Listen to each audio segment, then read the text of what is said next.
The Thinker in the Haunted Castle, on Derrida's interpretation of dreams.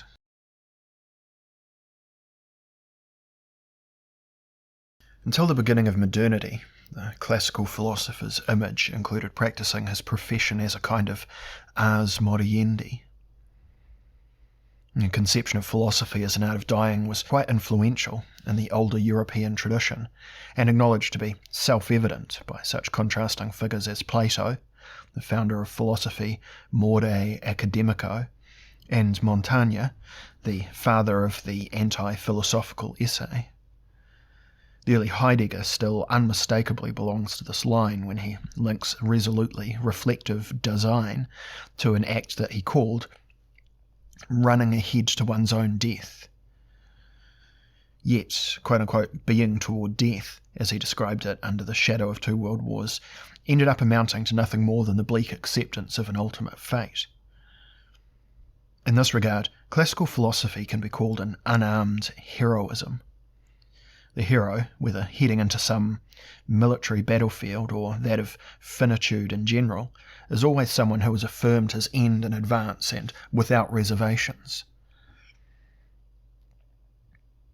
In contrast, Derrida, whose quote-unquote survival, Fortleben, quote-unquote survival, Überleben, and quote-unquote spectral projections are to be examined here, spoke out at the end of his life against the archetype of a death we have quote-unquote mastered or quote-unquote learned how to do. He did this quite emphatically in his quasi-testamentary conversation with Jean Birnbaum in March 2004, which was published later that August in the newspaper Le Monde, 2 months prior to the philosopher's death. In this interview, the author confessed that, on a personal note, quote, "I have not learned to accept death. I remain impervious when it comes to knowing how to die. I've yet to learn anything about this particular subject." End quote. This is a very striking remark. Indeed, it is almost terrifying in its implications, precisely because its authenticity cannot be called into question. It could be read as a sign of the fact that, in extremis, Derrida rejected philosophy as such, whether classical or modern, and denied it its most existential dimension. Excuse my clumsy use of the superlative. He, of all people, who in numerous other contexts never tired of pointing out how much he understood himself, faithfully or unfaithfully, to be an heir of the tradition, and how deeply the traces of the philosophical past, from Plato to Hegel to Heidegger, had informed his own existence. In doubting that death is something we can learn to live with, or that we can accept our own finitude, Derrida is not alone among moderns. For example, we should recall Guy Deleuze, who, before he jumped from a window to his death on November the 4th, 1995, emphasised that his gesture did not belong to the tradition of the philosophical death, nor did he think it should be compared to Empedocles' leap into Mount Etna. Rather, it confirmed that a depleted potential for life actively acknowledged its exhaustion. And we should recall Elias Canetti's entire body of work, which is permeated by an almost unparalleled protest against the absurdity of death and against the obscenity of the quote-unquote wisdom advising us to resign ourselves to finitude.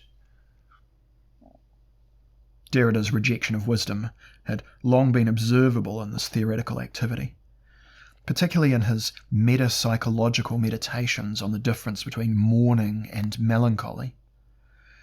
These meditations culminated in the claim that the quote-unquote work of mourning, to straightforwardly take up the Freudian term adopted by Derrida, is never finished after the death of someone close to us, because to mourn, if it is supposed to be carried out successfully as psychoanalytical quote-unquote work, amounts to a betrayal of the unfathomable otherness of the other. If mourning were carried through to the end, it would reveal the moral scandal of its fungibility in the survivor's quote-unquote psychic economy. With his demand that all mourning become melancholy, Derrida already set the guidelines for how posterity would deal with him, and at the same time provided a theoretical basis for his personal aversion to the idea that one day bidding farewell to himself. His personal aversion to the idea of one day bidding farewell to himself. In what follows, I will attempt to do justice to Derrida's line of thinking here to the best of my abilities. To this end I am encouraged not least by his observation, while speaking in the mode of philosophical anthropology, that life, Leben, always structurally signifies survival, Überleben. Hence it must continually face the dilemma of melancholy. Melancholy today proceeds from the fact that Derrida has already been gone for 5 years. It retains a special character since it becomes increasingly clear as the years go by that he was irreplaceable. The only time things lighten up, or there is at least some relief, is to be found in Derrida's own emphatic thought that insofar as we are still alive, we can never avoid being survivors who always feel some guilt towards those who went before us. From the beginning we have proceeded in a quite sombre way, so that we could approach the domain of philosophical thanatology from a distance. And so an apparently humorous digression would not be out of place here. To this end, I refer to the great ironist, Richard Rorty, whose theoretical and existential trajectory crossed with Derrida's at more than one point. One could even go so far as to say that Rorty, who lived from 1931 to 2007, and Derrida, who lived from 1930 to 2004, led something like philosophical bioi parallelioi, insofar as both were trying to achieve a post-metaphysical position for both contemporary and future thought. Both thinkers developed a personal strategy for acting as curator and guide of the haunted castle of ancient Western Logos. Rorty's life was only a bit longer than that of his French counterpart or rival. In the summer of 2006, the American thinker wrote a letter to a German colleague, who later reported that after a few paragraphs of conventional political content, talk of the damage that the Bush administration had wrought in the US and in the world, he suddenly came across an alarming private message. Alas, Rorty notified him, quote, I have come down with the same disease that killed Derrida, end quote. Rorty is here alluding to the fact that, like Derrida, he had been diagnosed with incurable pancreatic cancer. He sarcastically added that his daughter had formed the hypothesis that this kind of cancer was caused by reading too much Heidegger. I can safely assume that Rorty had an idiosyncratic knack for making cryptic jokes about Derrida and himself. This was true in two respects. First, he could exhibit a macabre humour because, having received the same terminal diagnosis, he found himself subject to a dire twist of fate that was similar to his renowned French colleagues. Second, because, as a reader of Derrida, he had already for some time suggested not taking the latter's dramatic grappling with the spirits of the metaphysical tradition quite so seriously. With the clear gaze of a diagnostician, schooled in Nietzsche, Rorty saw the weak point, or blind spot, in Derrida's oeuvre. Namely that Derrida had made a heroic choice, and deliberately resolved to suffer from the problems for which deconstruction was supposed to be the solution. Or, better, the perpetual form of non-solution. From Rorty's perspective, Derrida can be compared to a lodger who chooses a suspicious old house for his residence, one that is rumoured to be haunted by ghosts, when he could have easily found a building that was unburdened by a problematic past. Quote, Alas, I have come down with the same disease that killed Derrida. End quote. Allow me for a moment to yield to the temptation to speculate on how Derrida would have commented on this fateful statement, were he able to make posthumous notes in the margins. In the first place, he certainly would have expressed doubts about the phrase, quote-unquote, the same disease, since it is well known that the quote-unquote same disease only exists in medical textbooks, while the spectacle of really existing morbidity has as many diseases as there are patients. Second, he doubtless would have contested the legitimacy of the phrase, quote-unquote, that killed Derrida, not merely because he would have pointed out the terrible imposition of the syntagm, quote-unquote, to kill Derrida, but also because he probably would have emphasised that his proper name designates a singularity that in essence cannot be killed, which is why one should beware of hastily concluding that a philosopher named, quote-unquote, Derrida can be killed. Yet the crucial difference between the two thinkers was expressed by Rorty's daughter's sarcastic diagnosis about the dangers of excessive Heidegger reading. At the very point which Rorty resorts to black humour, which already settles the matter for him, it is quite safe to say that Derrida would have displayed a more thoughtful reaction, and having begun somewhat playfully would have shown with increasing gravity how a bitter seriousness is to be extracted from the pain. From his perspective, it would be entirely possible that Rorty's daughter, and even Rorty himself indirectly, were alluding in a satirical manner to a hitherto rarely explored dimension of quote-unquote intellectual metabolism, if we are willing to provisionally accept such an unusual term. Indeed, they might even be suggesting in a laconic way that they were engaged in developing a mental toxicology. If this assumption seems at all plausible, we then enter a realm that in pre-psychoanalytic times would have been referred to as magic, while today one speaks of psychosomatics or psychoneuroimmunology. From an ethnological perspective, we here find a modern articulation of the archaic belief that there is no such thing as a natural death. Rather, the end of any life is to be attributed to an evil spirit who arbitrarily cuts a human being's thread of life.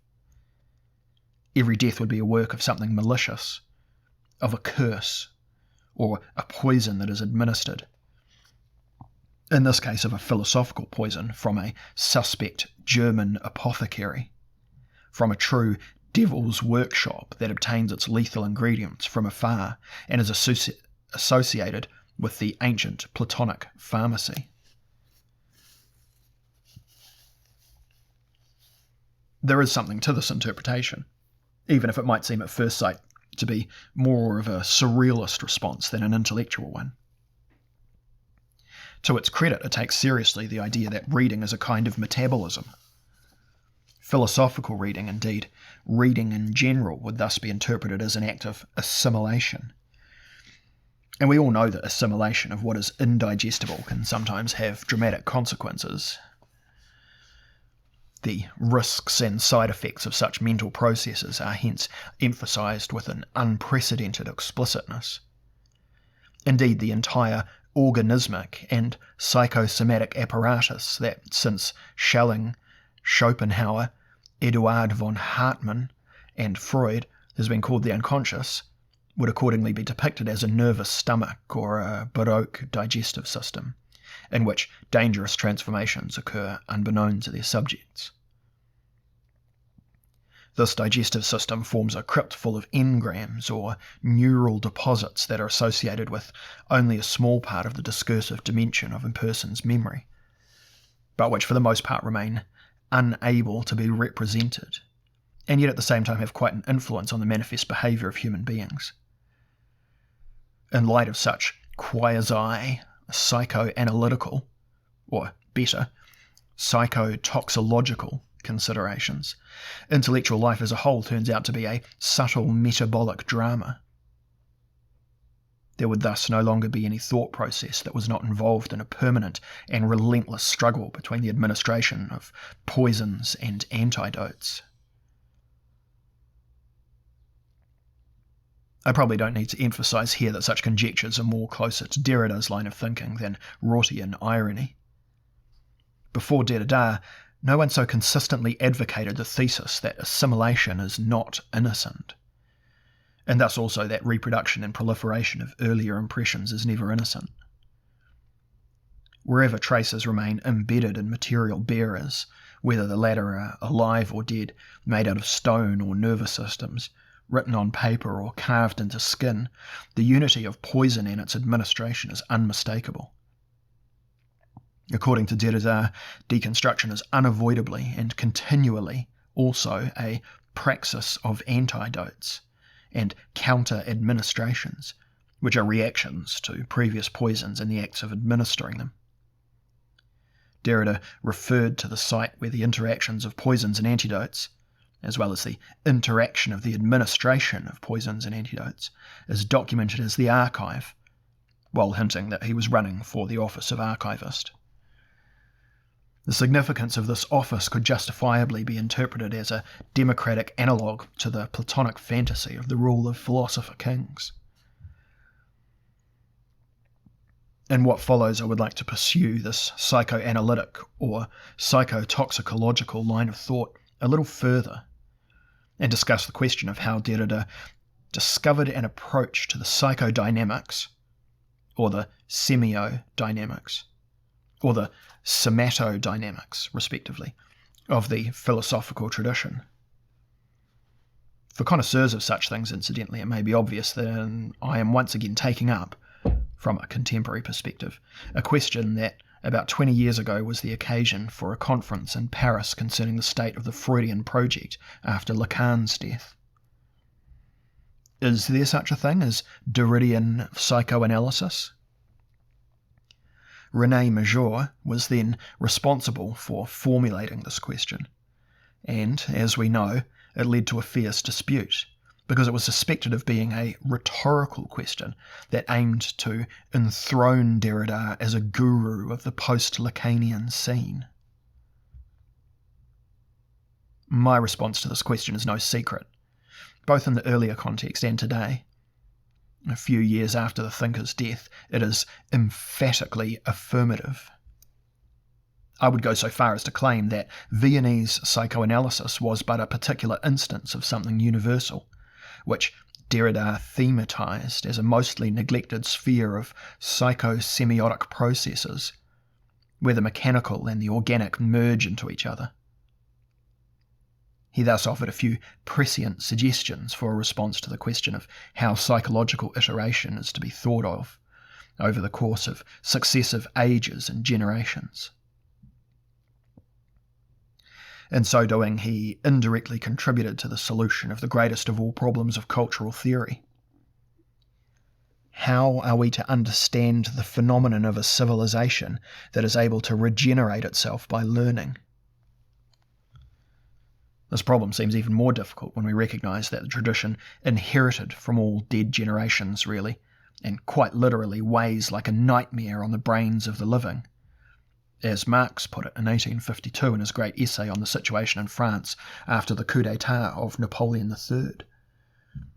This famous statement, by the way, shows that we can recognise Marx as an expert in historical nightmares, an early spectrologist, a secularised ghost seer, Geisterseher, in the Derridian sense. If that faded myth of the 20th century that we call Freudianism is to be successfully passed down to future generations despite its current decline, and indeed not merely in the ossified form of therapeutic organisations, but as a medium of living, inquiring thought that has a role to play in a prospective theory of civilization, then this will be accomplished not least because Derrida opened doors to future psychological knowledge of human beings and cultures, with his reflections on a general theory of the trace, i.e. a materialised spirit, Geist, and of ghosts, Geister. These are the same doors, or at least ones adjacent to those through which over the past century thinkers such as Ernst Bloch, Gotthard Gunther, Jean Baudrillard, and Niklas Luhmann, as well as contemporary pioneering intellects such as Bruno Latour, Peter Galison, Heiner Mühlmann, and Roberto Esposito, to name only a few of many colleagues, have passed and continue to pass. Despite their different approaches, these thinkers are all searching for a complex concept of culture that would overcome the conventional binaries of metaphysical, political and scientific vocabularies. Whether we are dealing with the ancient dichotomy of spirit and matter, or with that of human beings and things, or with that of nature and society, or with other similarly venerable dichotomies. To proceed a bit further in this direction, I would like to return to some thoughts that I presented in the spring of 2005 at a conference held on the first anniversary of Derrida's death at the Centre Georges Pompidou in Paris. At that time, I resolved not to speak directly about Derrida's work and specific passages in his texts, but to employ a method of indirect reflection, Spiegelung, a way of proceeding that has elsewhere been called quote-unquote constellation research. In the short essay titled Derrida, an Egyptian, I was concerned with illustrating a few basic figures of deconstructive thought by redeploying them in closer or more distant proximity to analogous intellectual projects. Niklas Luhmann's systems theory, Freudian psychoanalysis, the humanist mythology of Thomas Mann, Franz Birkenau's cultural theory, the mediology of Regis Debray, Hegel's theory of signs, and Boris Groy's theory of the archive and museum. Because circumstances dictated that everything that I said on that occasion would have to be more cursory than rigorous, and more suggestive than probing, serving to deepen our understanding, I am glad that in today's lecture I will be able to go into more detail on at least one matter. I acknowledge, a little apprehensively, that we will now be considering my most speculative remarks in Paris, which wander the furthest from Derrida's own text. I am referring to the section of my presentation titled Thomas Mann and Derrida. I there suggested that while composing his four-part work, Joseph and His Brothers, the great novelist had to a certain degree poetically anticipated the phenomenon of Derrida by portraying the character type of the highly talented outsider in the enchanting figure of the young Joseph. This outsider, owing to his unusual talents, succeeds in advancing from an empire's periphery to the inner circles of the centre of power, so as to make himself indispensable there as a dream interpreter, as an advisor, indeed as the Pharaoh's own better self. I call this structural position Josephism, and wanted to thus indicate a volatile and dynamic cultural configuration that has been quite significant in modernity. I argued that we could not possibly understand the dramatic struggles over authoritative interpretation in Western civilization since the late 19th century if we ignored this configuration. The Josephistic position is so compelling because it allows its agents to advance to the quote-unquote centre of the centre, and thus to create a novel and eccentric interpretation of centrality. Yet even though such interpretation can be very appealing to the holders of central positions, it often turns out to be subversively dangerous. The procedure that leads to the problematic site that I call the centre of the centre can only be that of dream interpretation, as is evident from the biblical story that Thomas Mann expanded upon in a fantastical manner. In other words, dreams in the middle make it clear that the middle can never actually be its own middle. Let me clarify from the outset that we are not here concerned with the interpretation of just anybody's dreams, but are directly concerned with interpreting the noble Lord's dreams, and even more with the Lord of Lords, with the exalted Pharaoh's dreams, which are about the fate of the empire and of the throne, though in a way that is initially obscure. Thomas Mann presented this situation in a grandiose narrative sequence. The Pharaoh had dreamed the famous dream in which the lean cows devoured the fatted ones, and asked his court aneromancers what these visions could mean. Unsatisfied with their answers, the Pharaoh eagerly heeded the rumours of a young Jew who was imprisoned in jail in the southern part of the empire. This young Jew had been imprisoned because, though a slave, he was suspected of an affair with the wife of a senior official. He was also said to possess the gift of interpreting dreams to a wonderful degree. Pharaoh had a boat sent down the Nile to bring the young man to his court so that he could put his art of dream interpretation to the test. You're probably familiar with the rest of the story.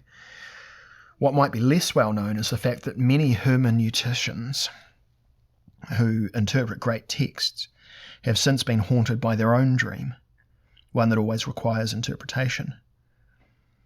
They are constantly dreaming that one day a ship will come from the middle of the empire, or a vehicle with a chauffeur from the capital, from which a messenger will emerge to invite them very politely to the palace where the powerful have unsettling dreams.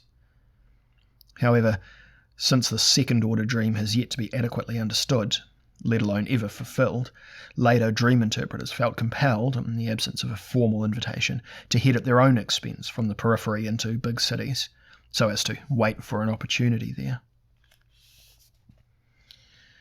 I argued in my Paris lecture that the 20th century was a golden age of Josephism. Dream interpretation as a career, the structure of which I just outlined, was expressly realised at least 3 times in this century, as far as I can tell.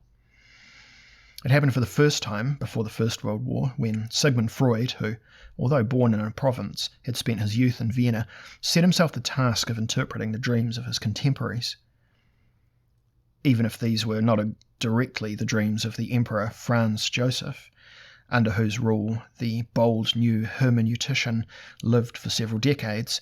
They were still the dreams of your typical late monotheistic neurotic, all the way to the highest levels of society. It happened for a second time when the young Ernst Bloch, after the First World War, and in scandalous synchronicity with the young, still hopeful Russian Revolution, attempted to interpret humanity's widespread dreams for a better world in terms of their real content, or better, in terms of their utopian relevance and their anticipatory significance. And it happened for a third time, after the Second World War, when Jacques Derrida built up the arsenals of deconstruction, in order to thereby suggest the dreams of old European metaphysics to a treatment that is both meticulous and subversive. The word, quote-unquote, arsenal here suggests the image of a shipyard whose dock workers never really know whether the ship they are working on is supposed to be scrapped or made into a new seaworthy vessel. Today I would like to slightly amplify the all-too laconic reference to this threefold 20th century dream hermeneutics, and thus to indicate, at least in outline, how the third instance, which I have characterised as Derridian dream interpretation, is distinct from the 2 preceding models, and yet closely linked to them on a few points. It is immediately evident that the 3 versions of Josephism that I have just mentioned do not simply converge. On the contrary, each of the 3 approaches involves a subtle and radical shift of subject matter. With Freud, as with Bloch and Derrida, the concept of the dream itself is always defined in a very idiosyncratic manner, and indeed each author even provides us with a new definition of the oniric function as such. In summary, Freudian dream interpretation primarily discusses dreams at night, tapping into the deactivation of the sleeper's consciousness in order to project the traces of a forbidden and impossible infantile desire onto the dream theatre's screen. In contrast, Blochian dream interpretation foregrounds daydreams, which provide fantasy material for the technological and political improvement of the world. Derridian dream interpretation is ultimately concerned with fragile fabrications through which metaphysical speculation rises above the difference of life and death. To put it much more concisely, Freudian dreams are regressive, Blochian dreams are progressive, and Derridian dreams are spectral. The first are dreamed in beds and written down in journals, or recounted in the therapy sessions. The second present themselves in folk tales and utopian novels, as well as in rapturous string quartets and heavenly symphonies, or are translated into party programs and 5-year plans. The third are dreamed in the place where writing goes to die, the library, and transformed into contributions to a universal archive. At this point, I do not wish to speak about the mechanisms of quote-unquote dream work investigated by Freud in his early publication, The Interpretation of Dreams, from 1899 to 1900, they have been trivialised in 20th century culture, most indirectly via film. Instead, I would like to point out that there is an attempt at a kind of second dream interpretation in Freud's late work. Here it is not so much a matter of the psyche's nocturnal fabrications, but of those dream-analogous figments of the imagination that Freud called illusions, or to put it more clearly, religious ideas.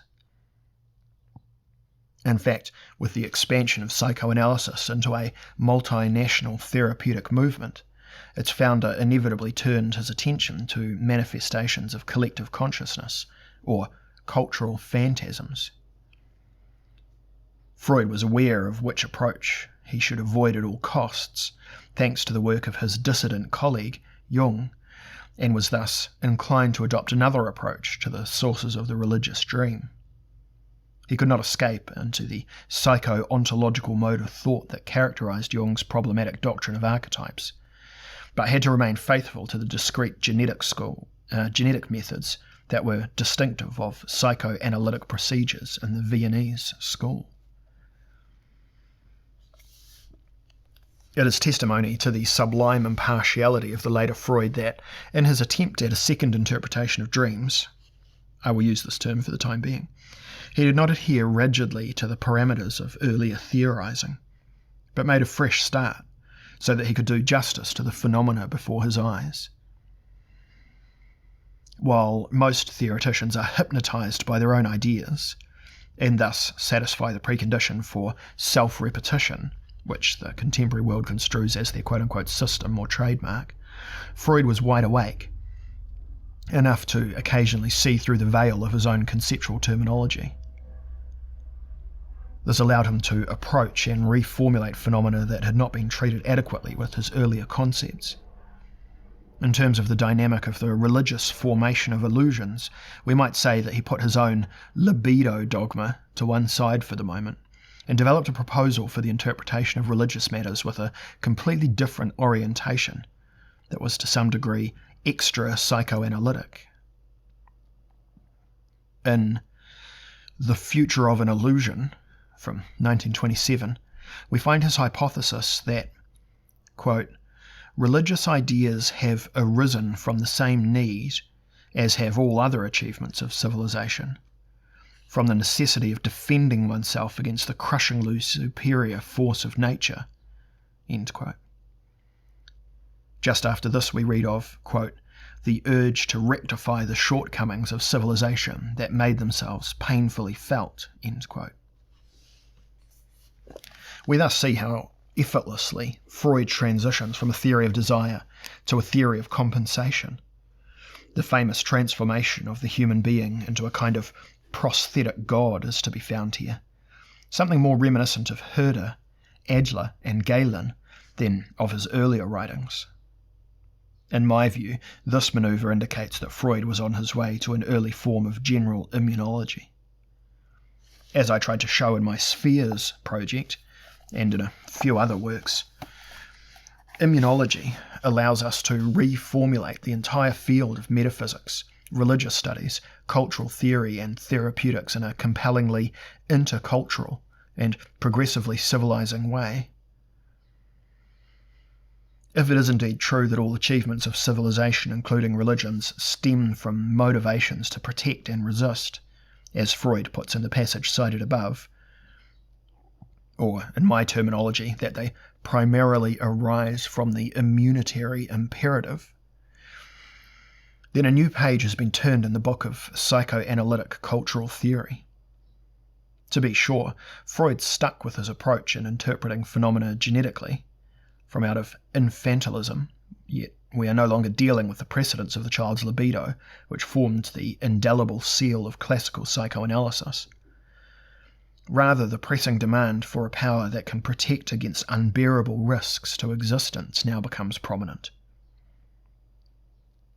Accordingly, Freud here finally attempts to establish the validity of his system's core by emphasizing that the libido prefers to attach itself in the quote-unquote mode of anaklesis, Anlehnungsmodus, to objects that provide us with quote-unquote narcissistic gratification, thus initially to the mother and later to the father, so as then to remain forever attached to the latter. Yet in the final analysis it is evident that this quote-unquote choice of an object, Objektwahl, was not primarily based on a libidinal cathexis, but rather expresses the frightened individual's attempts to form an immunitary alliance with a power that is able to protect it. Nevertheless, the link between the need for protection and love is not to be taken lightly. This is confirmed whenever we regard the genesis of the dependence between children and parents. At the same time, libidinal desire and the striving for immunitary alliances and envelopments are two psychodynamical categories that should be strictly distinguished from each other. What we have here called Freud's second dream interpretation, that is, his later theory of illusion, thus begins with the bold thesis that every adolescent sooner or later recognizes that, in a certain sense, he or she is condemned to remain a child forever. The adolescent somehow becomes aware that he or she will never be able to do without protection against superior extrinsic forces. The psyche then creates its gods, especially male divinities, from this quote-unquote recognition. Freud also calls it a quote-unquote impulse. This creation of gods from the need for protection reaches all the way back to the god of monotheism, the father of fathers. Freud may have devoted particular attention to this form of divinity because he knew he could rely on the household god of Western and ancient Near Eastern civilizations as the main evidence for his thesis. In the midst of his reflections, reaching ahead into uncharted territory, he could not resist returning to his earlier theoretical accounts. Thus, in a later passage, he claimed, rather abruptly and without arguing for it sufficiently, that religious infantilism is, quote, universal obsessional neurosis of humanity, end quote, that arises from the Oedipal complex. It benefits individuals by allowing them to find shelter in the system of collective delusion, so that they do not need to form a quote-unquote personal neurosis. Freud hereby touches on a fruitful distinction between neurotic constructs and symbolic immune systems, yet is unable to explain this distinction clearly enough without a developed immunological logic. The second Freudian interpretation of dreams would remain incomplete, inconsequential and speculative in the bad sense of the term, had it not exhibited an at least rudimentarily practical and therapeutic perspective.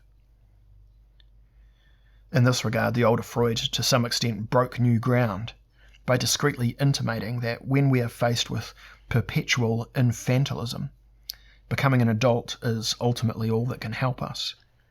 Yet, at bottom, the will to become an adult is more a matter of individual morality than of following medical directions. Hence, one can probably understand why he called the religious illusion a quote-unquote sweet poison. We suddenly find ourselves in the realm of drug phenomena and their corresponding processes of withdrawal. Yet we are faced with a quote-unquote bitter-sweet poison. This is not too different from the Marxist dictum regarding the quote-unquote opium of the masses. Its agreeable side includes the promise of suggestive, infantile indulgences, but its bitter flip side entails the subject's fixation in a system of psychical servitude. The cost of religious symbolic immunity has never been expressed so harshly and clearly, in my view. Freud explicitly makes it clear that this price is unacceptably high, regardless of whether we're concerned with the price of monotheism in particular, or the price of illusion in general. At another point, the psychoanalyst is unable to adequately explain with his conceptual apparatus why human beings should ever develop the wish to become adults.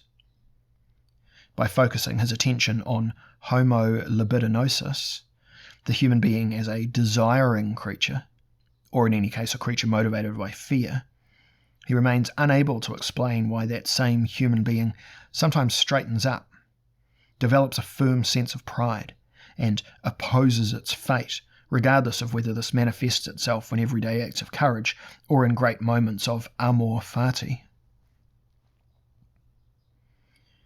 In brief, classical psychoanalysis lacks the conceptual resources to grasp the thymotic dimension of psychical life, owing to its systematic tendencies. At the same time, Freud had always recognised this, having made no secret of his affinity to Stoicism, which in its diminished bourgeois form amounts to a heroic conception of life. He thus paid indirect tribute to the equality of thymos and eros.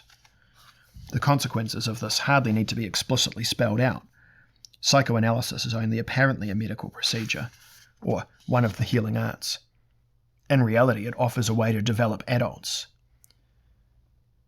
Erwachsenenbildung. Yet, a belated development of adults, in the stricter sense of the term, can only make headway where the striving to one day belong among the greats is reinforced. Adulthood per se is a thymotic dimension. The way this tendency functions is not very well understood by the members of contemporary, excessively eroticized, and thus appetite-driven Western civilization, if they do not simply ignore or dismiss it. For this reason, we should not be surprised to observe a progressive infantilization in the present-day world that is accompanied by pervasive eroticization, a one-sided thought that thinks merely in terms of the libido, an invasive therapeutism, a widespread cult of consumption, and an ever-increasing incapacity to understand thymotic phenomena.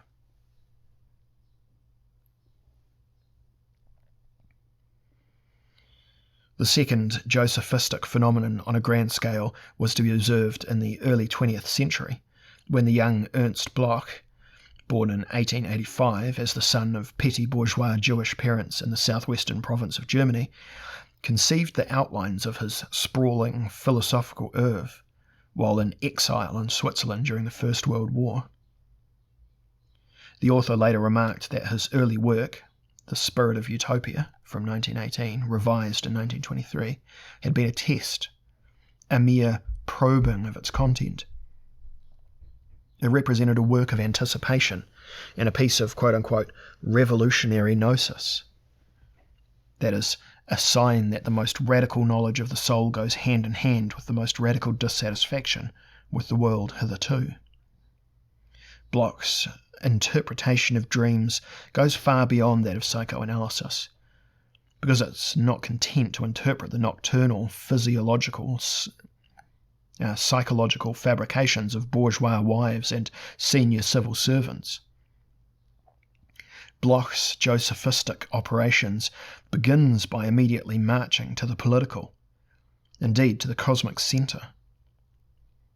His ambition is nothing less than to interpret humanities, this means Jewish Christian civilization first of all, millennia-long dream from the vantage point of an authentic we experience in a non-alienated collective. As a Schellingian Marxist, Bloch believed the human spirit to be a cosmic site in which fettered and bound nature is freed from its bonds and opens its eyes to behold itself in the universe. For this reason, a humanist interpretation of dreams is of no interest to him. Dream functioning does not merely involve the addition of the human nervous system to lifeless matter, but is rather living, fermenting matter itself, full of tendencies and teleologies, which dreams in and through us, that is propelled per homines. In a passage from The Spirit of Utopia that is as famous as it is obscure, we read, quote, "But we walk in the forest, and we feel we are, or could be, what the forest dreams." End quote. With an enthusiasm that would be worthy of one of the prophets, Bloch, proceeding from such intuitions, cleared a path from Jakob Boehme to Karl Marx. driven by a ruthless apostolic energy, he drew a line from Christ to Lenin, hence his infamous expression, ubi Lenin, ibi patria, for which Jacob Taubes never forgave the author of The Principle of Hope. Bloch was uninterested in the regressive dynamic of the imagination and in the psyche's fixations in childhood. Rather, he understood childhood to be a manifestation of the capacity for anticipation that runs through all of nature, but which comes into its own with the human being and culminates in the Homo sapiens child. Orbiting the logic of the not yet his whole life long, Bloch was in this sense the metaphysician of youth, and it is no accident that, after leaving the DDR following the construction of the Berlin Wall in 1961, he became one of the figureheads of the last youth movement in West Germany, and a sympathetic mentor for the student protests in the 1960s. The innumerable daydream images that Bloch compiled with encyclopedic thoroughness in his magnum opus, The Principle of Hope, have one stark feature in common, which concerns their temporological status. They are all, quote-unquote, ahead of their time. They signify neither the haunting memories of older, better conditions, nor deferred reproductions of inhibited infantile wishes, but are supposed to be deciphered as harbingers of a better world in the future. And where there is a harbinger, the thing to come itself seems intent on demonstrating the possibility of its own realization.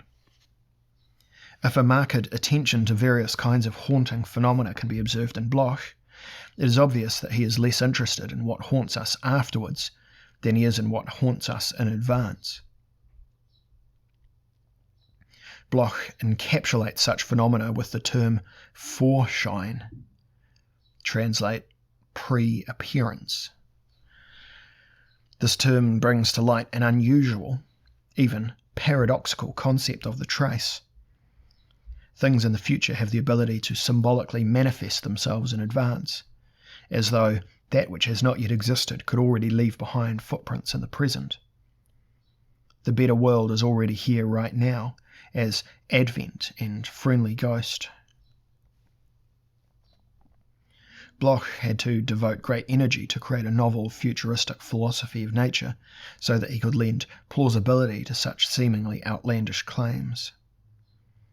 The author's posthumous papers on the Logos der Materie, Logos of Matter, which are devoted to the question of, quote-unquote, bringing out, her Ausbringen, provide compelling evidence of this devotion.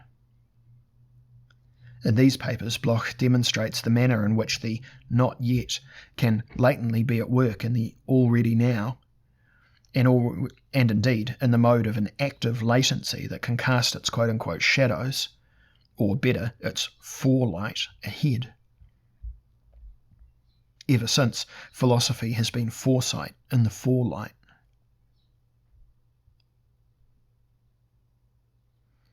At the same time, Bloch eschewed his earlier conception of pre-appearance in favour of a multi-dimensional concept of haunting. On the one hand, this can refer to the prosaic daytime world's proximity to a world beyond that is full of spirits.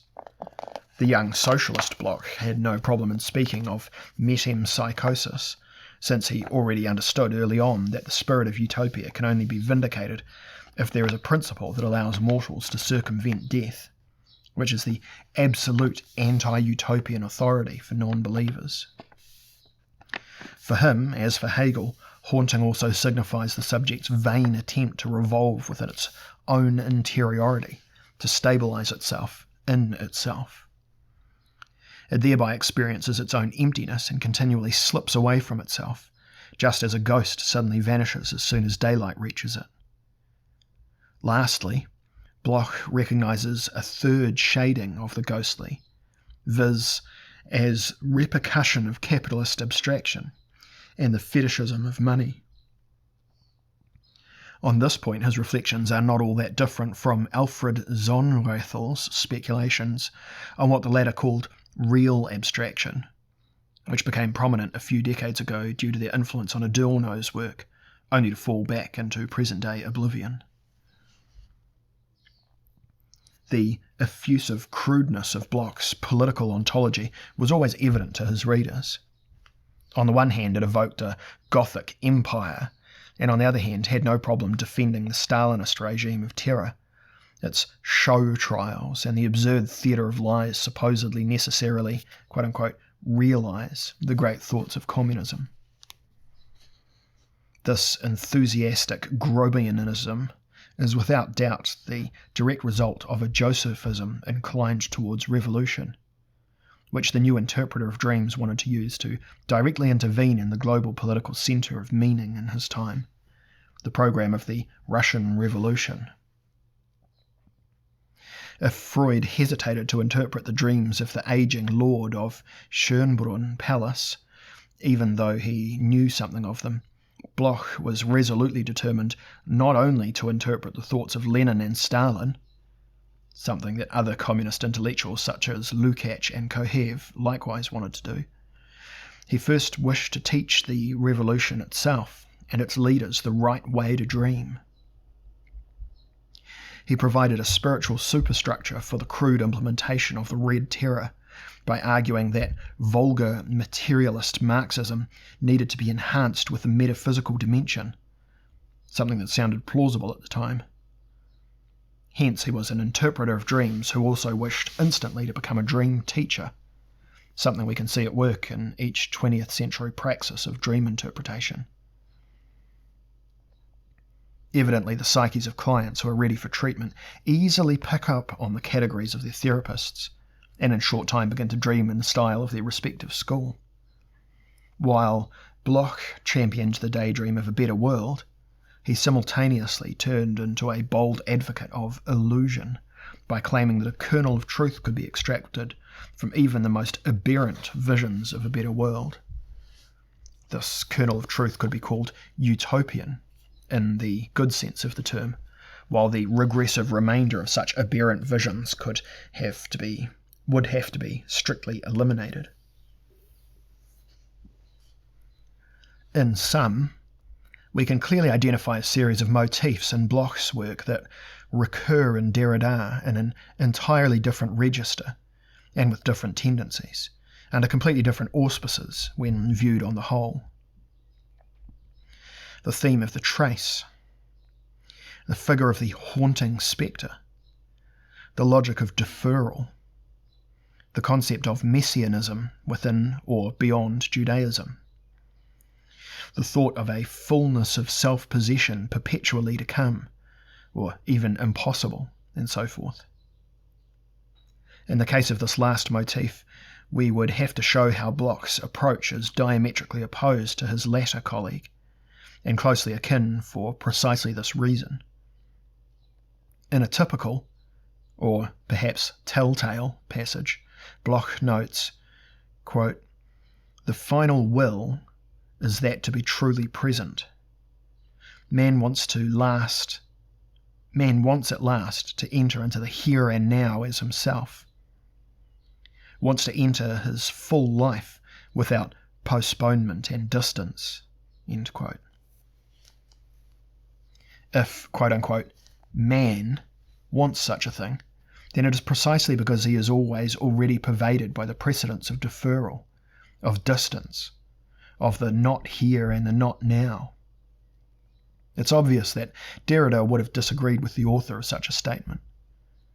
On his view, indeed, the metaphysics of presence was always merely a sublime fiction, but the law of deferral also applies for Bloch, because the world process as such is not yet ripe.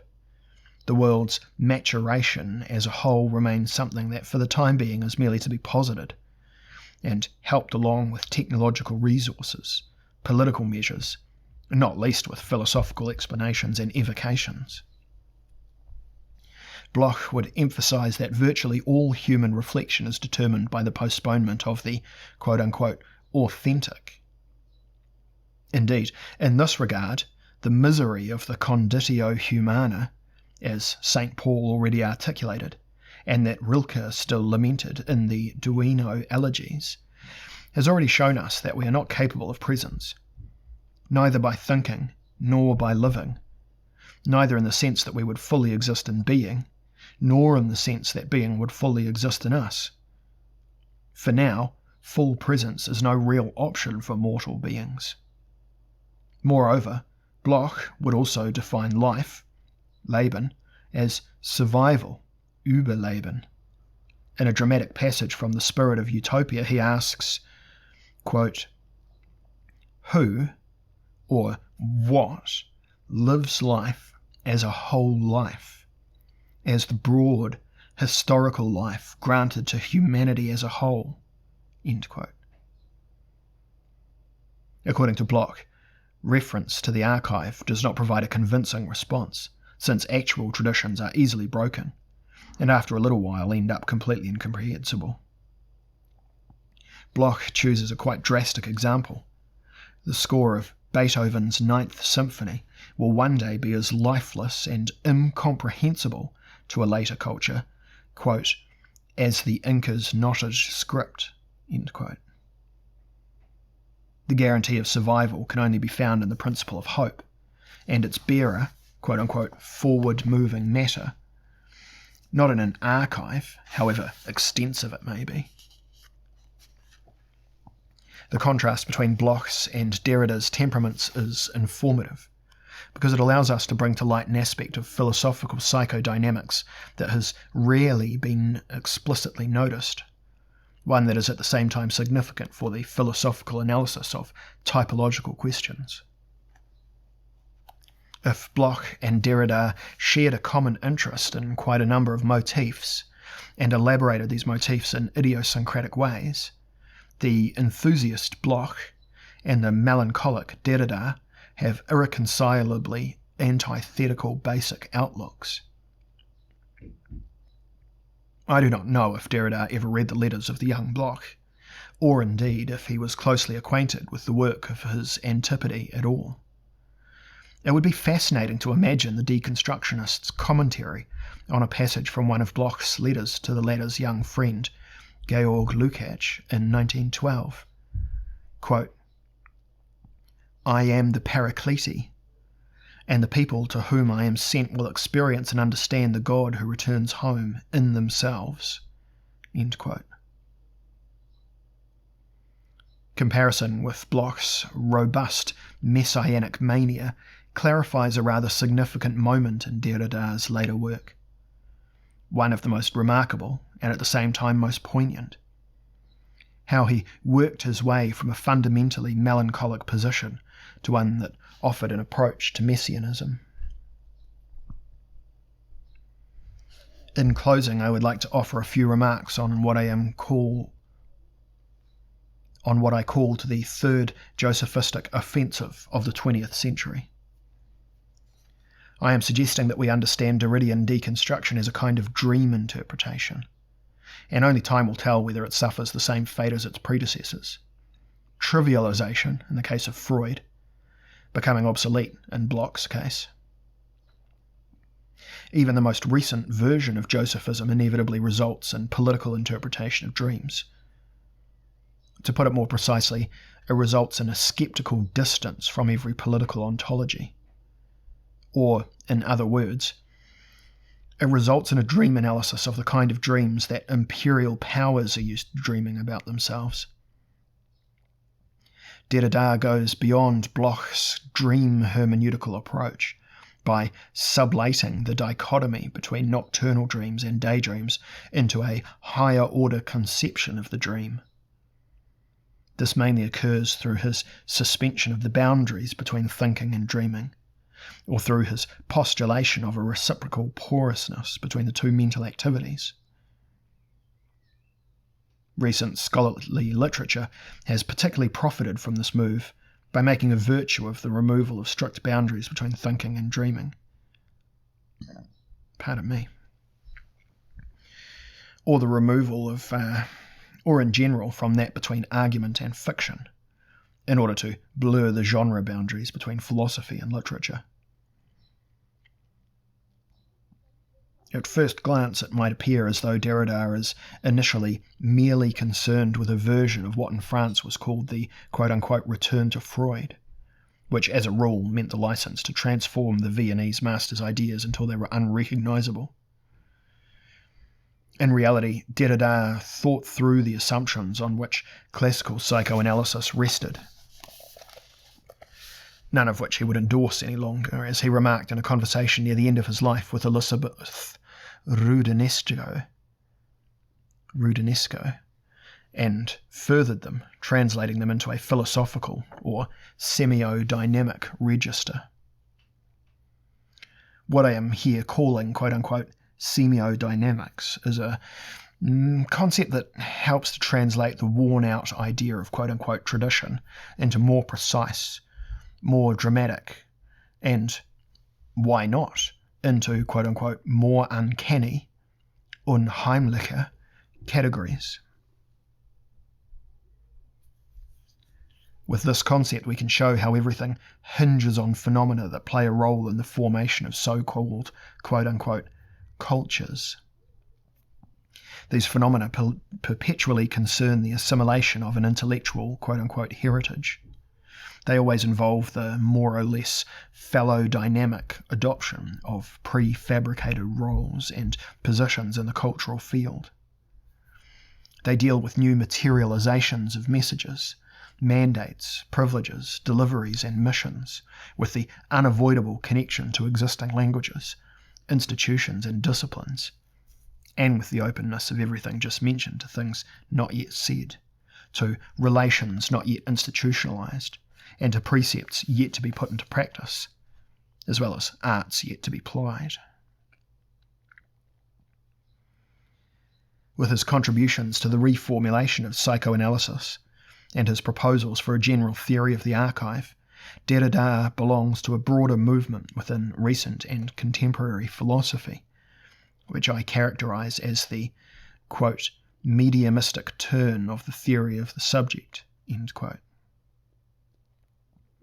As Hegel demanded that substance develop as subject, so Derrida, less expressus verbis than by his entire intellectual conduct, invites the subject to develop as medium. This is the only way fully to understand his talk of quote-unquote spectres, which many do not take seriously. It would be a gross misunderstanding to assume that terms such as hauntology, in layman's terms a science of haunting, are merely metaphorical or parapsychological shenanigans. From Derrida's meta-psychological perspective, subjectivity per se is only to be understood by recognizing that human beings have always been, quote-unquote, inhabited by texts. Thus, the history of cultures and of the human being's formation must be understood as an extent that could be called metamtextosis, or transmigration of texts, on analogy with metempsychosis, the transmigration of souls. Here we are concerned with pure this-worldly processes that engender the formation of quote-unquote persons or quote-unquote psychical systems. Such processes require a logic of invasive communications, or perhaps we could say that such processes require a theory of assimilations, of psychosomatic engrams, and symbolic metabolism. Needless to say, this is all quite manifestly at work in Derrida's writings, although not as positive theory, but mainly on a performative level, and embedded in the modus operandi of his various inquiries, which have occasionally and justifiably been viewed as a kind of exercise, exercitium.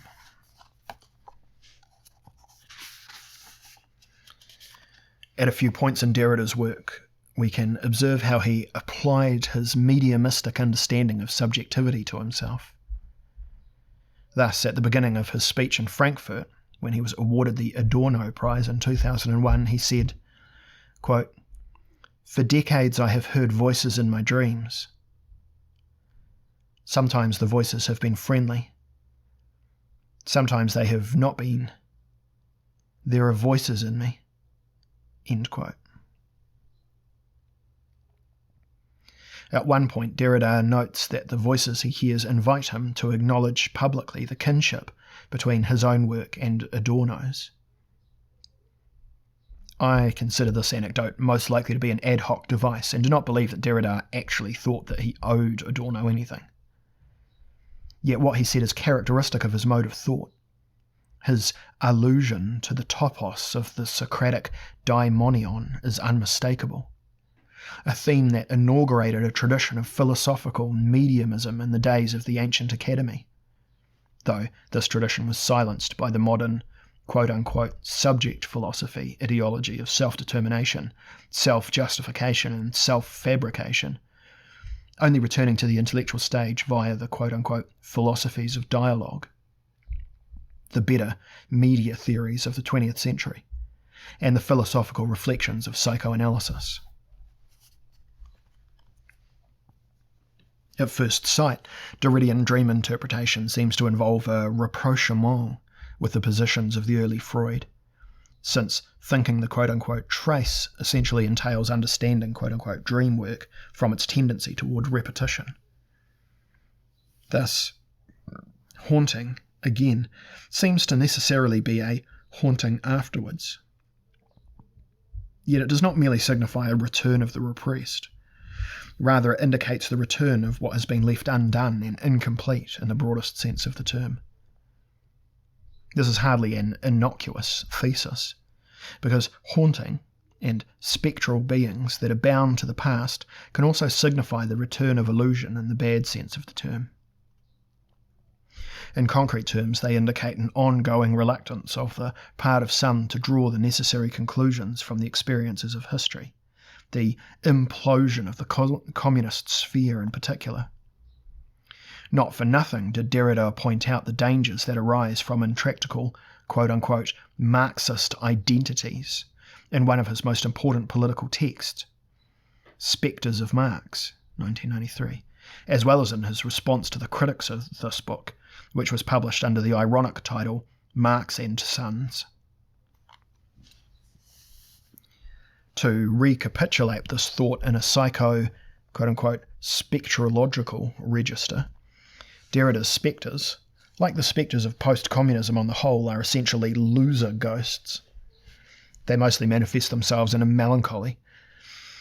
They have lost sight of their utopian mission and yet steer further in the direction where just yesterday hope was still on the horizon. In their case, melancholy means nothing more than utopia minus aggression. But there remain furiously manic ghosts among them, who cannot do without Marxism as a matrix of revenge fantasies. As we have already noted, in his later work, Freud extended the psychoanalytical paradigm and shifted from a theory of desire to a theory of compensation, with infantile needs for protection becoming increasingly prominent.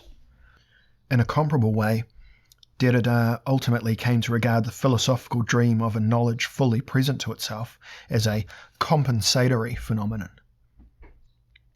Although it initially seemed as if deconstruction wished to reveal the actual, or merely supposed dream of metaphysics, of an ultimate closure and complete self-presence of mind, to be a case of intellectualized narcissism, and thus wished to classify it as a libidinal phenomenon, or autoeroticism.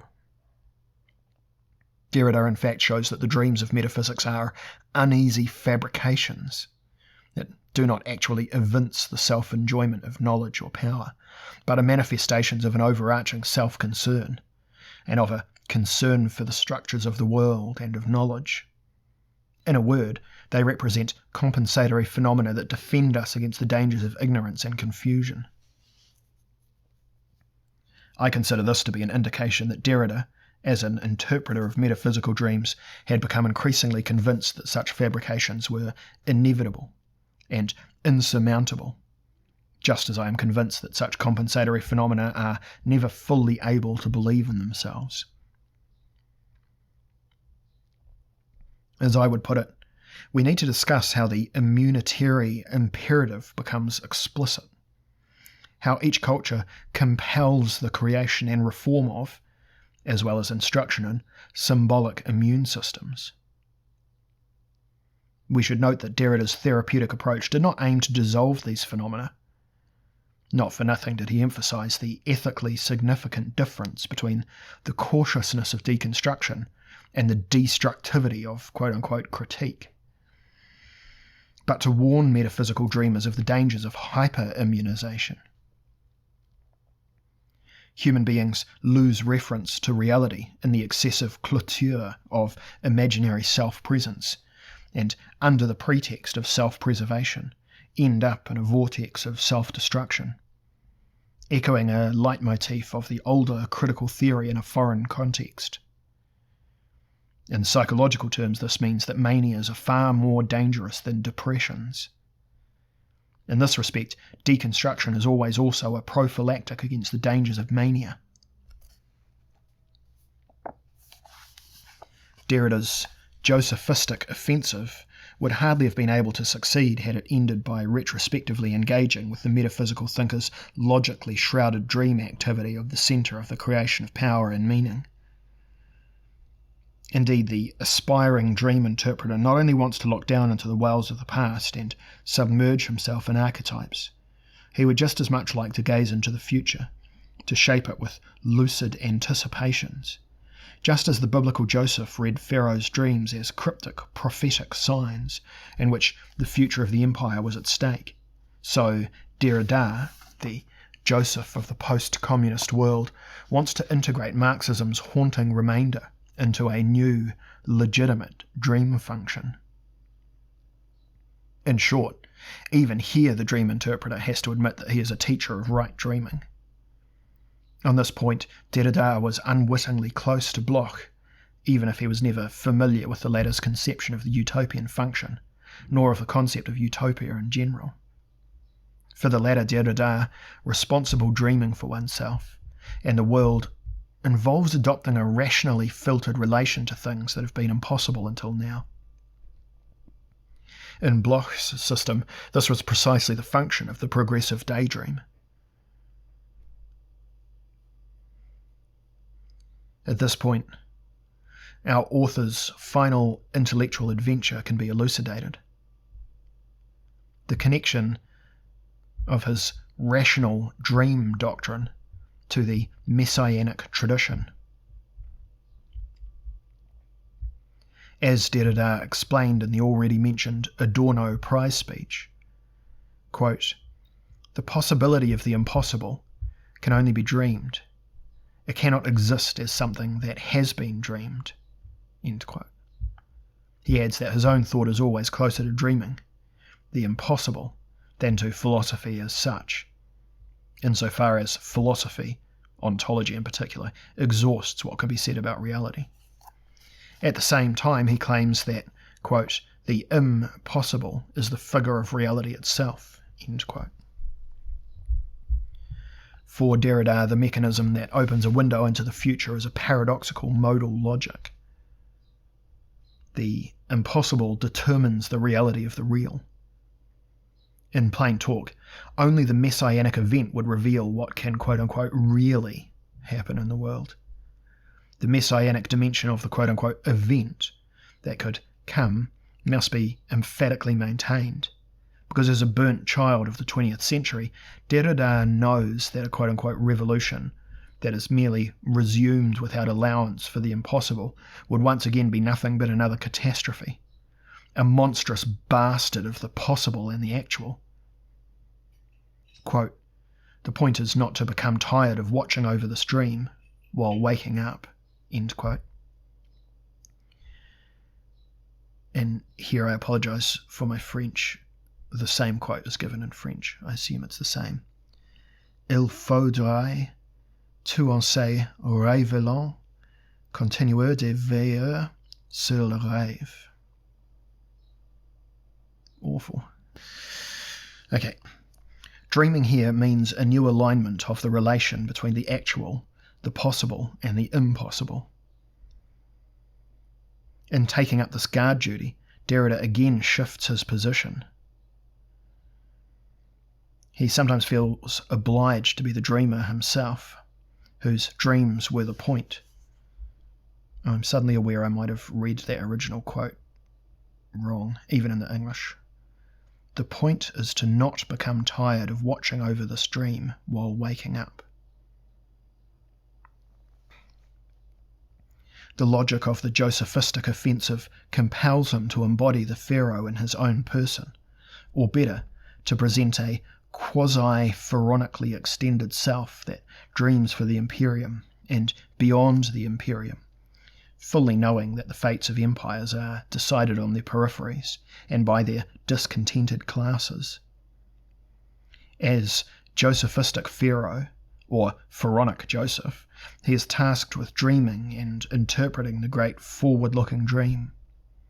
And he must do this fully aware of the danger that results from these poison of over-ambitious visions. Richard Rorty called attention to these kind of complications, while he insightfully noted in an essay on Derrida that, quote, philosophy as a genre is closely associated with the quest for such greatness, end quote. Yet such a quest is morally imperative here. It manifests itself as a function of disillusioned dreaming, which wants to be a messianism without messianism. Quote, we are dreaming of another concept, of another set of rights for the city, of another politics of the city, end quote, as Derrida put it in a talk given in 1996, with the coquettish title, which brings to mind the Marquis de Sade, Cosmopolites de tous les pays, encore un effort. It is obvious that the latter Derrida left the sphere of deconstruction behind here and moved into the unfamiliar territory of affirmation, judgment, decision, confession, and quote-unquote positive thinking. Future readers will have to judge whether he finally sought harbour in naivety and became a useless goodwill thinker. Rorty is probably right when in his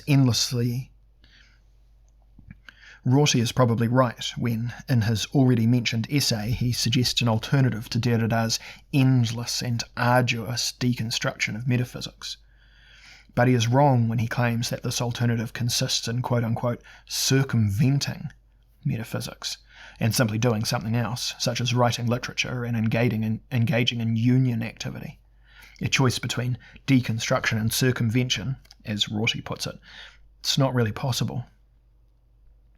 Deconstruction remains quite important because it responds to the immunitary imperative with an elevated seriousness. Traditional metaphysical constructs have been a brilliant, if often misunderstood, expression of the imperative. Metaphysics is a response to openness to the world, Weltoffenheit. Such openness can only be made livable by spherical safeguards. Safeguards, for their part, must always be oriented to openness de novo. In conclusion, I would like to offer a prognosis on whether Derrida's philosophy will continue to return and haunt us.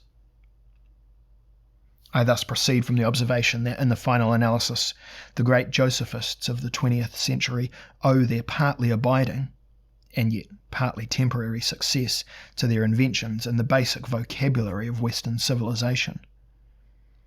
In this regard, Freud was unquestionably the most successful. He succeeded in associating the hypercultural primal world, quote-unquote soul, quote-unquote psyche in its psychoanalytical translation, with the half-metaphysical, half-scientific concept of the unconscious. This association has probably become irreversible, regardless of whether a revival of Freudianism in the neuroscientific era succeeds or not. The results of Bloch's messianic utopian initiative are much more difficult to assess. His attempt to meld the technical political term quote-unquote utopia, frowned upon by the bourgeoisie, with the Christian humanist term quote-unquote hope, was only successful for a while, and only with a certain domain. Within a certain domain. In contrast, it becomes evident with time that this linguistic political offensive could not compete against the gravity of everyday anti-utopianism. Utopianism on the whole has regained its former bad reputation. the 100 million dead from the Marx-inspired experiments in Eastern Europe and Asia testify to this. As is to be feared, this apparently minor semantic nuance will be the only remaining trace that bears witness to a Holocaust in the name of utopia, and the human lives annihilated in it. However, a telling reluctance to erect monuments to the victims of revolutionary ideology can be observed in Eastern and Western Europe. This is symptomatic, since the quote-unquote spectres of Marx are quite obviously engaged in preventing the erection of monuments to those murdered under communism. With that said, I can now also inquire into the likely fate of Derrida's fundamental politico-semantic operation. He also tried to associate a modern idiosyncratic term with an ancient and deeply rooted primal term, in order to thus leave behind a trace in humanity's vocabulary. His main goal was to fuse the neologism, quote-unquote, deconstruction, with the basic term, quote-unquote, justice, a concept drawn from the basic vocabulary of civilizations, without which both the advanced religions of the East or West and modern democracies are unthinkable. Seems obvious to me that this manoeuvre could be effective for 1 or 2 generations at most, because it was encumbered in advance by its strong implausibility. What Bloch failed to achieve, Derrida too could not achieve in the end. A hopelessly affirmative formulation such as, quote-unquote, deconstruction is justice, changes nothing. Thus, in Derrida's case, it would be realistic to brace ourselves for a narrowing of the domain of haunting. While the Freudian association of the concepts quote-unquote soul and quote-unquote unconscious is holding steady, the Derridian association of the concepts deconstruction and justice has virtually collapsed, and will not be convincing to anyone outside of a specialised niche. This means that the Derridian power of haunting will remain strictly confined to the actual circle of influence he had in his lifetime. As a young man arriving in France, he already had the gift of considering academia to be the entire world. He was inclined to believe falsely that his academic success would mean success in the world, or for the world. He never corrected this pleasant category mistake, in my opinion. This explains why in Spectres, from 1993, he could make eyes at an academic Marxism in the USA and Europe that had been humiliated by the events in Russia in 1990. Yet the current managers of the firm Marx & Sons did not thank him. To be sure, they wanted to believe with him in a new international to come, but they wanted to shield such a belief from the impact of deconstruction's cautious melancholy. After the debacle of 1990, they would have much more preferred to hear that Marx will be resurrected, not that spectral remnants of Marxism will be preserved.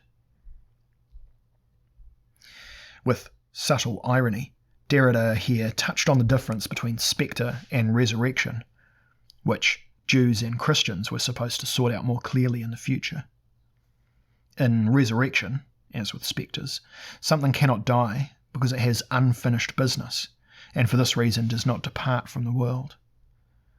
In this sense, all those who would rather not hear that there is unfinished business in the world are unbelievers. Perhaps messianism is a title given to the feeling that unfinished business demands to be taken up again, no matter how extensive such business is. This kind of feeling particularly thrives in a highly refined culture, such as Jewish culture, which is based on the belief that God cannot possibly be satisfied with the human state of affairs. But perhaps one day the Messiah will take care of unfinished business. In a roundabout way, Christianity has become the moral a priori of the West. Such observations can no longer be understood merely philosophically.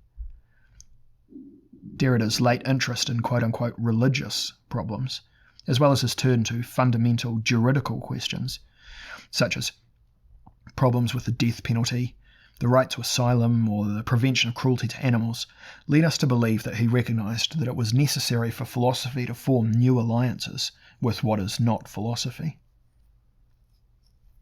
In my opinion, we must proceed even further in this direction today.